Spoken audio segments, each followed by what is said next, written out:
மக்களே, தமிழ்நாடு அரசு போக்குவரத்து கழகத்தின் சார்பாக விடப்பட்டுள்ள எலெக்ஷன் எக்ஸ்பிரஸ் 2026 இதுவரைக்கும் இந்த திருட்டு திமுக காரன் ஒரு மீன் பிடிக்க போனவங்க கடல்ல பாதி தூரம் தள்ளி போயிட்டாங்கன்னு சொல்லி இலங்கைக்காரன் அரெஸ்ட் பண்ணி கொண்டு போனான்ல. அதுல ஒரு ஆளை கூட இந்த திருட்டு திமுக காரன் திரும்ப கூட்டிட்டு வரலையே.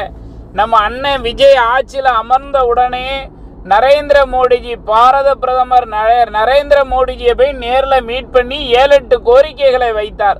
ஒன் ஆஃப் த கோரிக்கை இலங்கையில் தமிழர்கள் ஒரு 58 பேர் இலங்கை சிறையில் ரொம்ப ஆண்டுகளாக இருக்காங்க. அவங்கள எப்படியாவது நீங்கள் மீட்டு கொண்டு தரணும். இது என்னுடைய அரசுக்கு ஒரு புண்ணியமாக போயிடும். நான் அமைச்சிருக்க அரசுக்கு தயவு செய்து அவங்களை வெளியிட்டு கொண்டு வாங்கன்னு சொன்னார்.